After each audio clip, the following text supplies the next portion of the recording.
paz, irmãos, amém?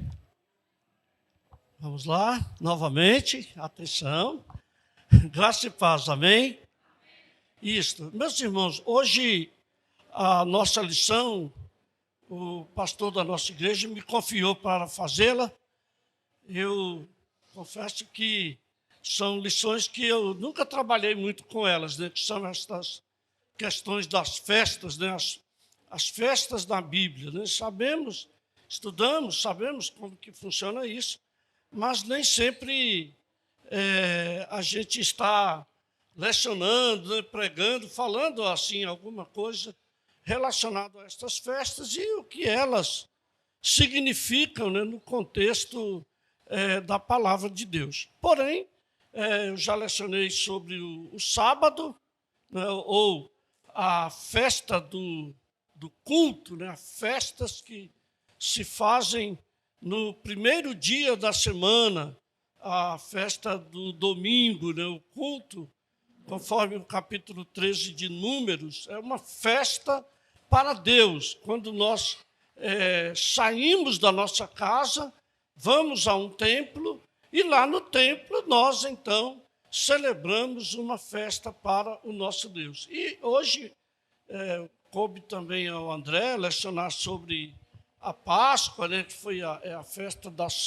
que comemora a saída do povo do Egito, mas é a saída do povo da idolatria, do mundo do pecado, que a festa da Páscoa significa a saída do povo de Deus, daqueles vários deuses adorados pelos egípcios, o povo que estava escravo lá, muitos, né? Alguns somente não, mas eu acredito que muitos judeus aderiram às idolatrias do Egito. Mas Deus tirou o povo de lá e colocou para eles, então, uma festa para que eles pudessem lembrar de que aquela festa lembraria a saída do povo do pecado, do Egito, das idolatrias, para servir a causa de Deus. É muito interessante porque a Páscoa, até hoje, houve apenas uma transposição, né? Eu não gosto muito desse termo, nova era, mas seria a nova era da igreja, que começa com Jesus Cristo, com o Novo Testamento. E aí, então, nós temos a celebração da Santa Ceia. As nossas igrejas fazem isto a cada domingo. Não era assim no tempo de Jesus, era de ano em ano que se comemorava a Páscoa e se fazia a Santa Ceia. Mas aí a Santa Ceia passou a ser celebrada todo mês. E para famílias doentes, né, teve ano de eu dar mais de 50 Santas Ceias, porque havia as pessoas doentes que precisavam de Santa Ceia em casa. E há uma família que até hoje eu ainda vou lá e celebro Santa Ceia com eles, porque eles estão impossibilitados de ir a um templo, né, no domingo de Santa Ceia. Então se faz a Santa Ceia em casa. E cabe agora a mim a festa das primícias, né? Encontrei Jesus numa festa judaica, então o tema geral é esse, mas coube hoje novamente, eu estou retornando aqui para falar sobre a festa das primícias, que não é a festa das primas, é a festa das primeiras coisas. Então, não podemos confundir esse termo, né? Esse termo é muito apropriado para falar de primeiras coisas. É por isso que ele vem a festa das primícias. E o texto lido foi pela nossa irmã da superintendência da escola dominical, foi o texto que é o texto básico deste estudo. Eu vou usar hoje, eu vou tentar lecionar, fazer o estudo de pelo menos 3 textos, não sei se vamos conseguir, mas de 3 textos bíblicos para a lição de hoje. Eu queria que os irmãos abrissem em Levítico, capítulo 23, que é o texto que a nossa irmã leu. Levítico 23, que aí nós temos o texto básico e vamos tentar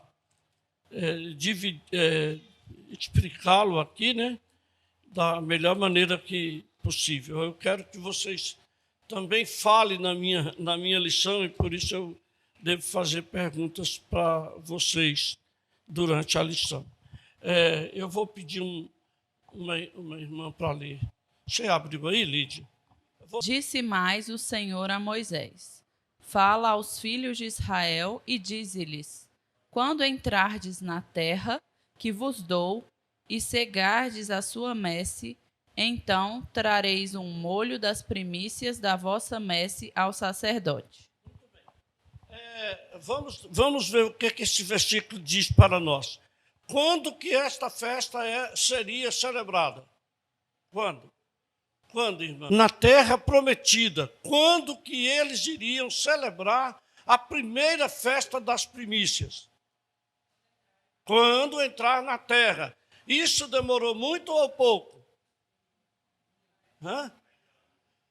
No mínimo, essa festa demorou 38 anos para acontecer, porque já tinha 2 anos que eles estavam peregrinando pela terra, o deserto lá, né? O deserto que não era muito deserto, mas era o deserto.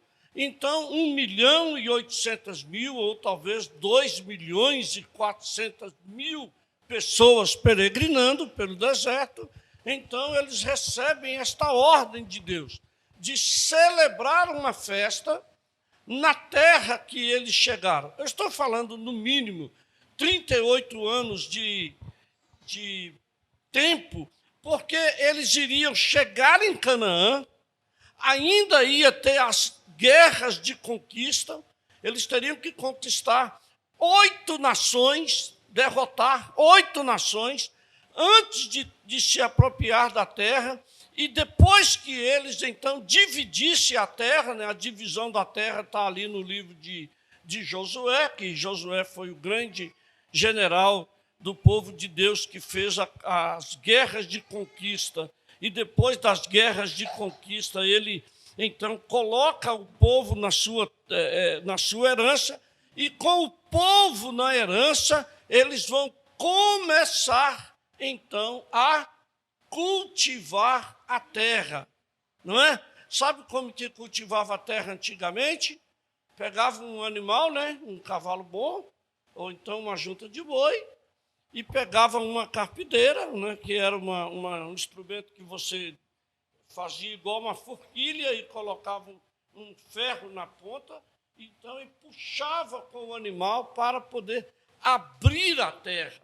E depois que a terra estivesse totalmente, chamava-se arada, né? Arada, então se esperava o período certo, não é? Hoje as pessoas não estudam mais os períodos de plantio, pelo menos nós aqui não sabemos, não é? Não sabemos olhar a posição da lua, com a temperatura do sol, com a entrada da chuva, essas coisas todas que os roceiros sabem muito bem. Então, depois que eles faziam isto, eles colocavam a semente na terra. Vinha a chuva, a semente inchava e arrebentava e crescia. E aí, só na época da colheita que eles iriam fazer, portanto, a festa das primícias. Festa das primícias. Olha bem como não era tão rápido assim a festa das primícias. Mas, então, quando eles chegassem na terra, eles iriam fazer isso. Como que era a festa das primícias? O que o fazendeiro fazia? Podem falar, eu quero. Pegava o quê? Ele ficava de olho, né, na plantação, né? Quando começava a ter uma parte da plantação ficando que cor? Hã? Não, que cor? Que cor que a planta que fica? Vai ficando amarelado, igual a blusa da Letícia e do Lucas. Então, ia ficando assim, já caminhando para ficar roxo. O produtor já sabia que aquela produção estava boa para ser colhida. Aí, então, o que o produtor fazia? Um molho, não é? Fazia uma oferta, não é, Mariana? Ele fazia um molho, certamente, né, dava um amarrio no molho. Quais eram os primeiros mantimentos que Israel colhia? Qual era? Está na Bíblia isso aí. Milho? Eles não produziam milho. A produção de milho é mais no sul do país, mais para cá, para a região sul e no ocidente. Quase nunca no Oriente. Milho não se produz por lá. Mas qual eram os produtos que eles cultivavam primeiro? Trigo. Também não era trigo. Trigo não era dos primeiros. Era o quê? Não, mas ainda. Isso. Mas não era ainda isso que eles produziam primeiro. Primeiro eles produziam o quê? Cevada e o que mais? Tem outro produto que sai primeiro. Sai junto lá. Não tem no Brasil. É uma produção. A produção desta agricultura é mais na Bélgica. Né? O Brasil não tem produção. A produção no Brasil é para fazer esmalte, para fazer cosmético. A produção é pouca. Não é uma produção grande como tem lá naquela região do mundo. O que era? Tem na Bíblia. É porque a gente confunde. Não. O que é? Está nesse texto aí. É a cevada e o linho. O que é linho? E por isso eu estou dizendo que o Brasil quase não produz linho. Porque linho produz a linhaça. Só que a folha do linho produz um tecido, que a gente chama de linho. Você vai lá, eu quero comprar uma fazenda de linho. Aí eles vai te vender 1 metro de linho. O linho é uma produção que não tem no Brasil. O Brasil importa linho. Por isso que é caro uma roupa de linho puro. E linho é um dos tecidos mais leves do mundo. E também é um tecido muito bonito. O linho e a seda, elas vivem meio que juntos, porque é muito caro. Não sei nem se vocês aqui já tiveram uma roupa de linho puro ou uma roupa de seda pura. Tão caro que é para nós. Né? Eu acho que tive uma camisa de seda única, né, na minha vida, e assim mesmo foi ganhada. Mas nem sei para onde foi, porque é um tecido que não acaba, de jeito nenhum. Então, eles pegavam um molho de cevada. Cevada serve para fazer o quê? Cerveja, né? Faz um malte, né? É para fazer malte, mas é só isso? Não, ela serve também para fazer adubos, né? Alimentos, ração para gado, e também vários tipos de comidas consumidas pelas pessoas, pelos humanos. Então, a cevada é muito útil. Mas o Brasil também não produz cevada em grande quantidade. Faz-se em pequenas plantações, em grandes extensões de plantação, o Brasil não tem. Mas eles tinham, e era a produção que dava primeiro, era o linho e a cevada, e eles faziam, então, o molho e levavam para o sacerdote. Lê o versículo 11 agora, Lídia. Você tem uma aí, não tem? Ela vai ler o verso 11 de Levítico 23. Este moverá o molho perante o Senhor para que sejais aceitos. É isso. E leio 12 junto. No dia imediato ao sábado, o sacerdote o moverá. No dia em que moverdes o molho, oferecereis um cordeiro sem defeito de 1 ano, em holocausto ao Senhor. Isso.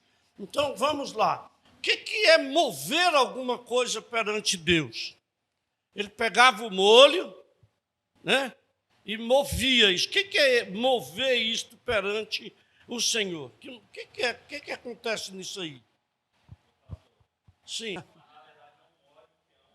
É um molho seco.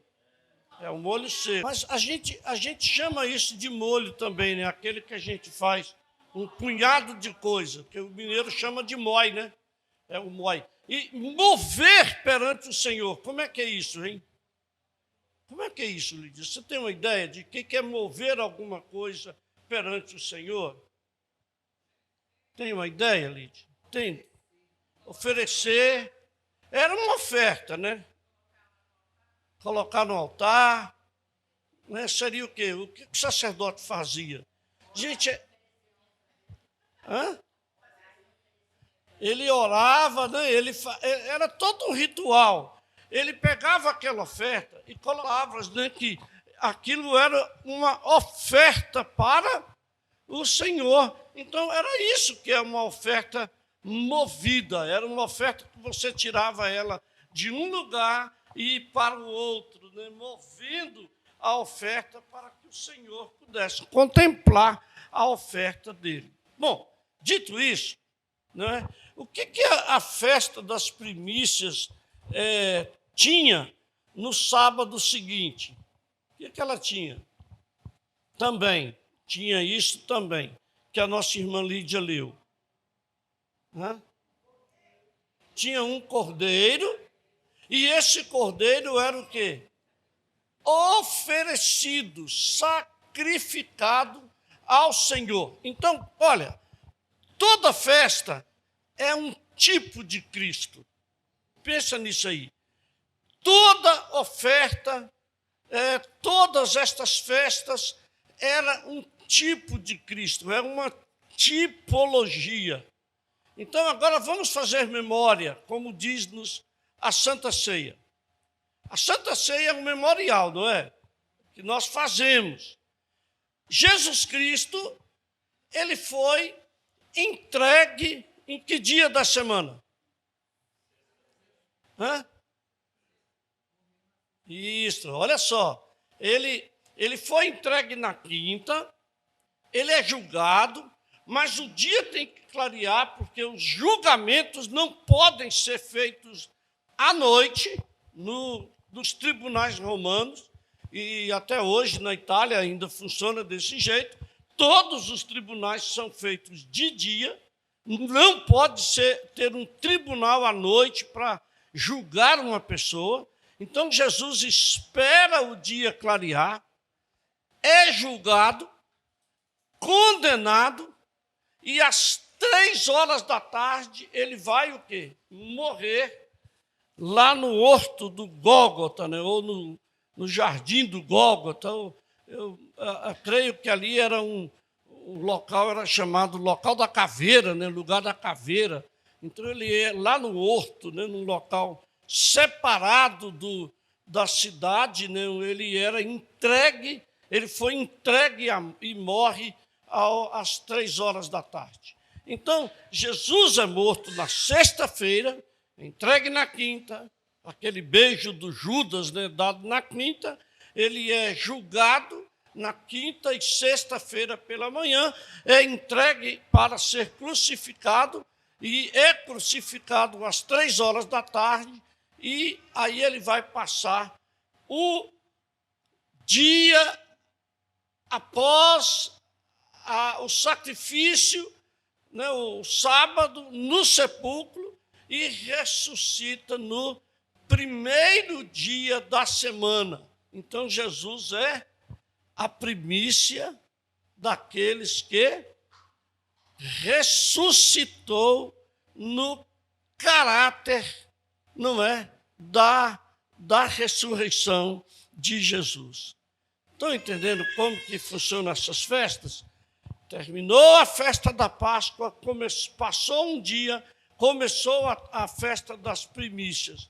E aí Jesus Cristo ressuscita no domingo, que nós hoje chamamos de domingo de Páscoa, que é o domingo das primícias, da festa das primícias. Então é um tipo de Cristo, a festa das primícias, a entrega do Senhor Jesus como nosso Salvador e a entrada do começo desta nova era que nós chamamos de era do cristianismo. É a era em que Jesus morreu pelo pecador e ressuscitou por causa do pecador. Quero lembrar uma coisa para vocês aqui hoje. Tem tipo de pecado que Deus não pode perdoar? O que vocês acham? Tem um tipo de pecado que Deus não pode perdoar? Tem ou não tem? Tem. Qual o pecado que Deus não pode perdoar? Blasfêmia contra o Espírito Santo. E o que é um pecado de blasfêmia? Não é? É um termo latino, né? Mas a palavra blasfemar é um termo latino. Mas vamos lá. O que é uma blasfêmia contra o Espírito Santo que não pode ser perdoado para sempre? Não é difícil essas coisas, tem hora? Né? Não acreditar. Blasfemar é não acreditar. É tratar o Espírito Santo pejorativamente. Seria isso? Gente, é um pecado tão complicado, porque é o seguinte, os teólogos ensinam, os melhores teólogos que eu já li, né, Roger, o William Barclay, o Berkhoff, né, o Vancouver, esses teólogos do tempo que eu fiz seminário, eles explicam que a blasfêmia contra o Espírito Santo é resistir o Espírito Santo até a morte. Aí não tem mais o que? Perdão.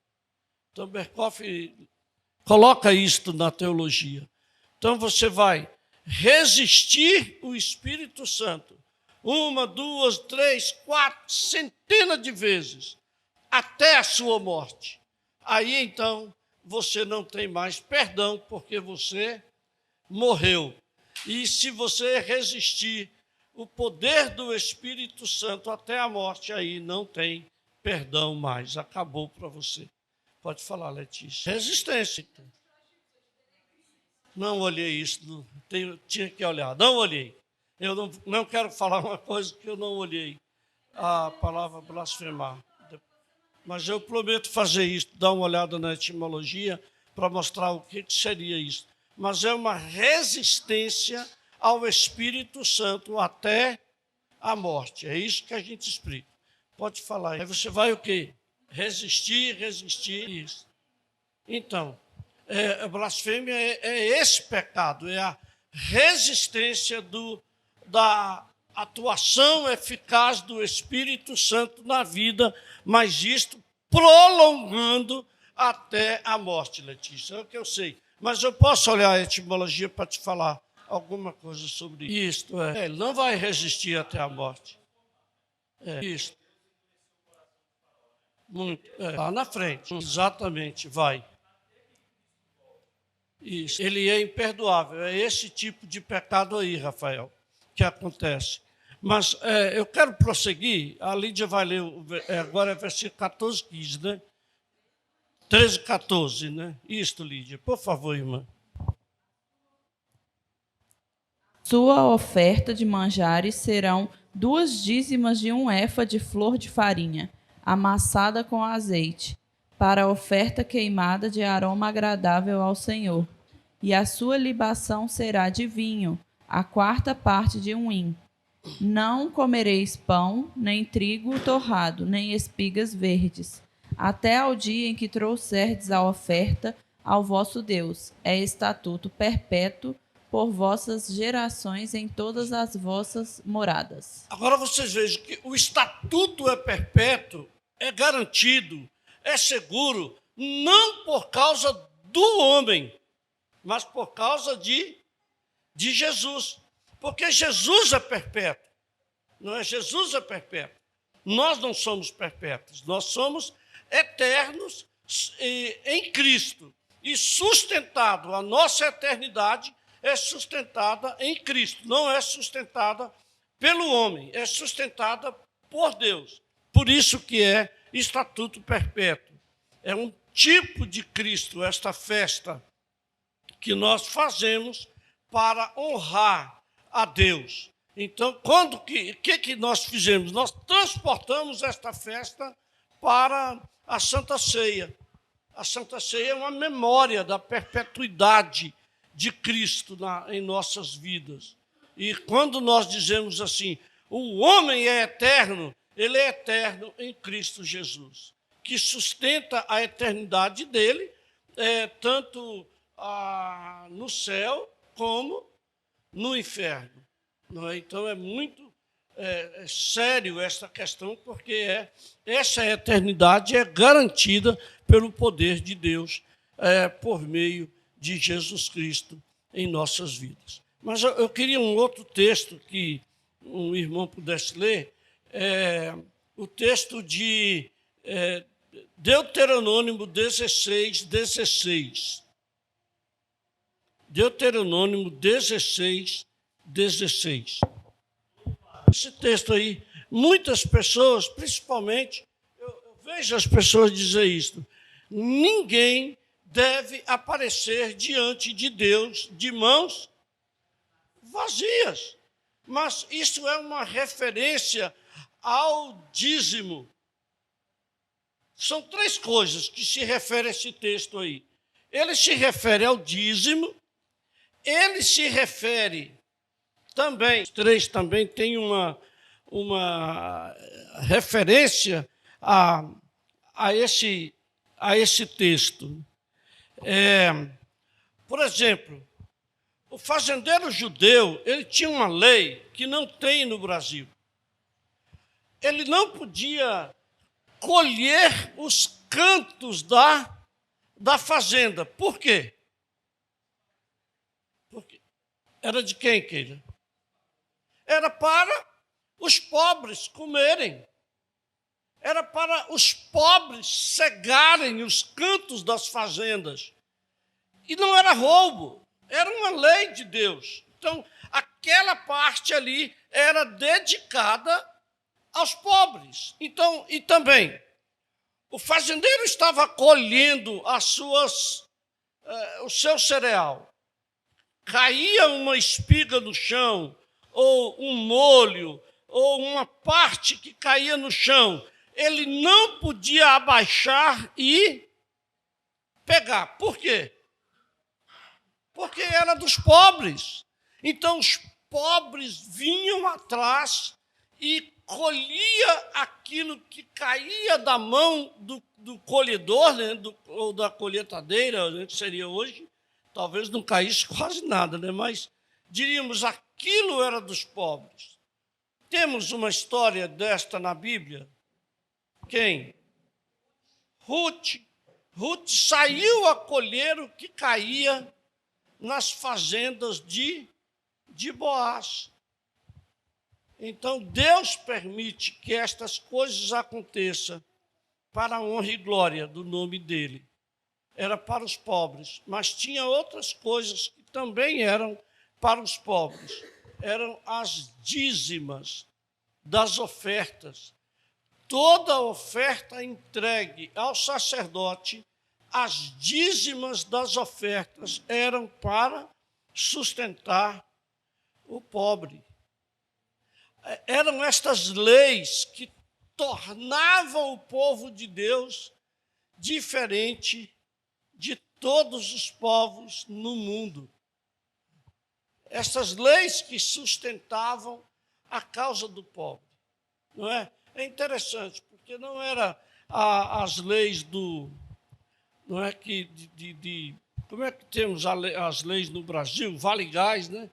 Não era o Vale Gás, não era o Vale Alimentação, não eram essas coisas que as nossas leis têm, mas era uma forma divina de sustentar o pobre.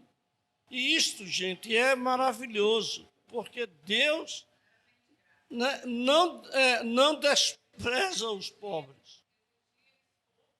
Isso.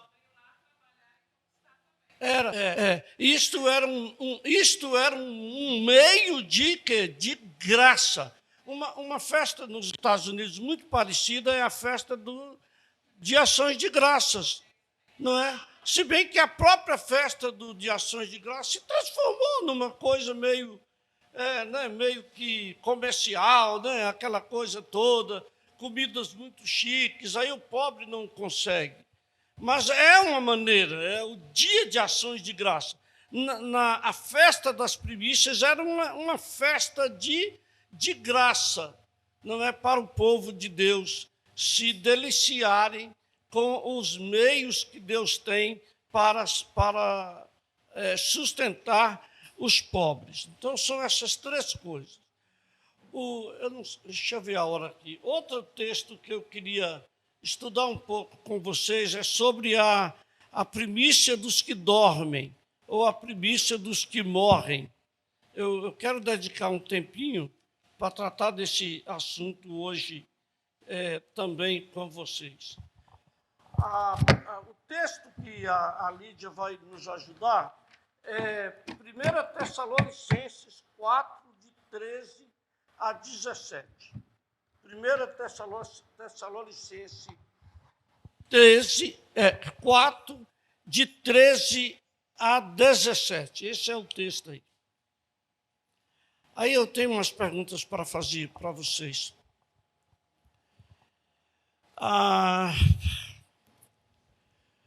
Eu estou com hipoglicemia, está complicado para mim, porque eu estou suando assim, molhado já de suor, né?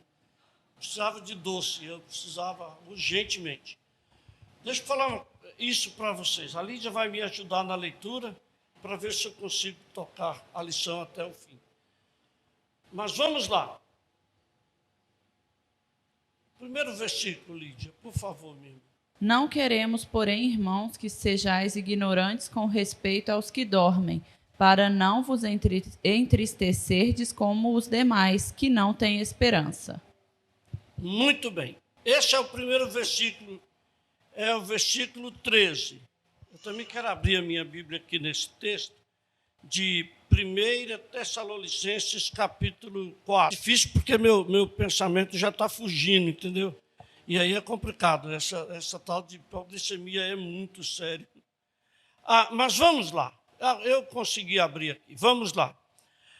A primeira pergunta minha é, por que você morre? Né? Por que você morre? Ou o que significa a morte na Bíblia? Nós morremos por causa do pecado, não é isso? Mas a morte, obrigado, irmã. Mas a morte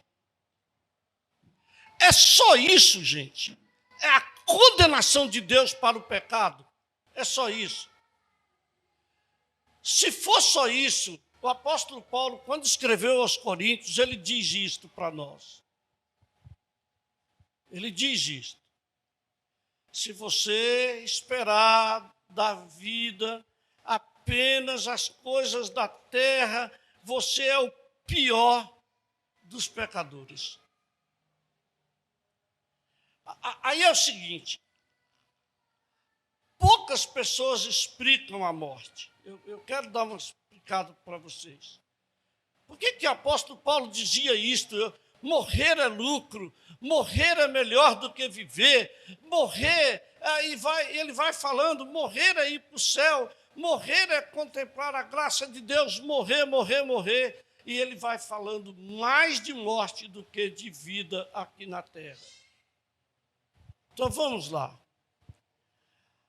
A morte é o ponto de fixação do pecador em perdição ou em vida eterna. Então você vai vivendo, vivendo, vivendo, chegou o dia da morte. A morte é a fixação da santificação ou da perdição. Sabiam disso? E é por isso que o apóstolo Paulo fala que morrer é lucro, porque ele estaria fixado em santidade eternamente. Aí o que acontece na morte? Quando você morre, você vai direto para o céu? E aí, Rafael? Rafael é santo. O que é, Rafael? Quando você morre, você vai direto para o céu. Vai passar uma temporada lá no Livro dos Infantos. Livro dos Infantos é para criança, né? Mas o purgatório é para o adulto. Né? E André, o que Jesus falou para o crucificado, para um bandido crucificado? Né? Hoje estarás comigo no paraíso. O paraíso é um local intermediário entre o céu e a terra? Não é, gente. Quando Deus voltar aqui na terra para julgar o mundo, quem é que vem com ele? A igreja, os santos. Aí, então, esses textos aí, a Lídia leu o primeiro texto apenas, ela leu o verso 13 apenas, ela vai ler mais, verso 14. Pode ler, irmã Lídia. Pois se cremos que Jesus morreu e ressuscitou, assim também Deus, mediante Jesus, trará em sua companhia os que dormem. É o que nós estamos falando, né? Quem que ele vai trazer na companhia dele? Os que dormiram já. E aí esse texto vai dizendo, continua ali, do verso 15. Ora, ainda vos declaramos por palavra do Senhor isto: nós, os vivos, os que ficarmos até a vinda do Senhor, de modo algum precederemos os que dormem. Olha só, quando você morre, e se você morreu com Cristo, imediatamente você vai para o céu. Olha o que a Bíblia diz. A alma volta para Deus, que deu a alma. E o corpo vai para a terra. Pó ao pó, né? A parte humana, né, do corpo vai para o cemitério, vai para a terra. Mas a parte espiritual do nosso corpo volta para Deus. E ele conserva as nossas almas com ele até o grande dia, até o dia que todas as coisas acabarem. Então, meus queridos, morrer é lucro. Quem morrer com Cristo está na glória. Ele não vai ficar por aí rodando. Ele não vai ficar perdido. Ele não vai ficar fora das mãos de Deus. E a garantia disso é simplesmente a ressurreição de Jesus. A ressurreição de Jesus garante a ressurreição do crente, porque nós fomos crucificados com Cristo. E é por isso que nós temos a vida eterna, porque ele ressuscitou primeiro, ele é a primícia dos que ressuscitarão no modelo de Cristo, no modelo da ressurreição para entrar no céu. Como é esse corpo? Esse corpo é o quê? Incorruptível. Das bênçãos da salvação. Isso, exatamente, Rafael. Agora, uma outra coisa muito interessante dentro desse contexto aí, é que quantas ressurreições existem relatos na Bíblia sobre? Quantas? Eu vou só citar rapidamente. São quantas ressurreições na Bíblia?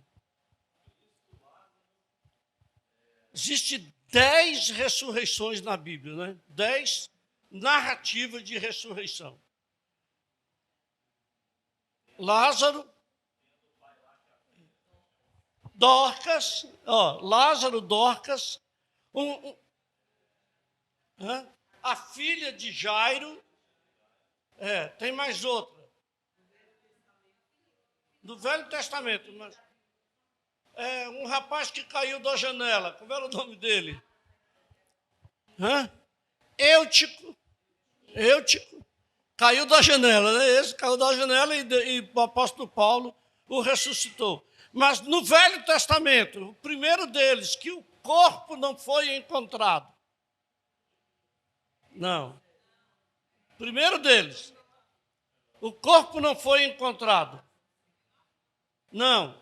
Moisés. Enoque é outra história. Enoque e Elias é outra história. Eles não morreram. É diferente. Eu estou falando de ressuscitados. Enoque foi elevado aos céus e Elias também, mas não passou pela morte. É outra história. Eu estou falando de ressurreição. E tem mais. Vocês falaram aí o Elias. Elias. Não foi achado o corpo. É o primeiro que foi citado. Mas olha só, tem um outro. Tem a viúva de Sarepta, filho da viúva de Sarepta e o filho da Sunamita. Esses aí no Velho Testamento. Mas no Velho Testamento teve um caso muito estranho. Qual foi o caso? Eliseu morreu e morreu uma pessoa também. Eles colocaram o corpo de Eliseu na cova dele. De repente, eles vinham trazendo um corpo e aí houve um movimento lá. Eles jogaram o corpo em cima do corpo de Eliseu e a pessoa ressuscitou. Então, houve esses 10 histórias na Bíblia de ressurreição. Depois, aí ressuscitaram o quê? Pessoas ressuscitaram no sepultamento de Jesus, foram vistos na cidade e foram o quê? Foram para o céu com Jesus. Só que nós não temos muito relato disso, mas são textos bíblicos, né? Tem textos que falam sobre isso. Também, Lídia, teve uma ressurreição no Novo Testamento, que foi o amigo de Jesus chamado Lázaro. Lázaro ressuscitou também. 3 dias depois de morto, ele ressuscitou. Também temos esses casos na Bíblia. Todos esses que ressuscitaram aí,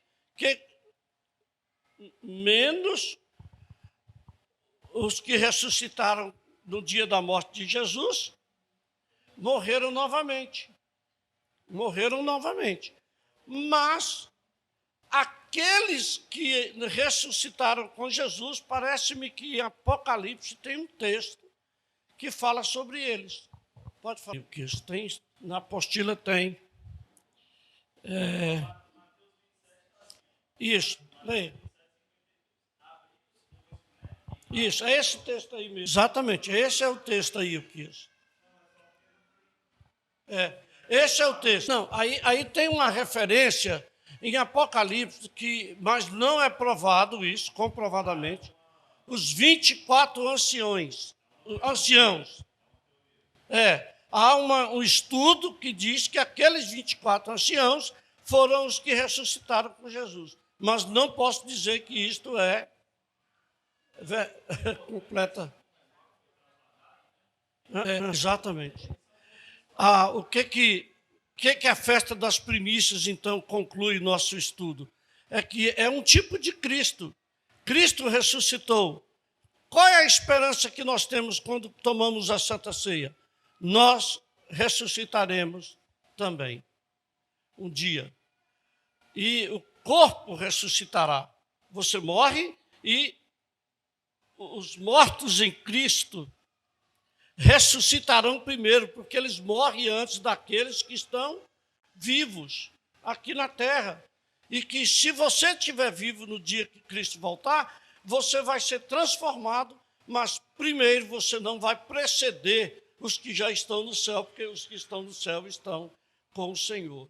Então, a nossa igreja ensina isso.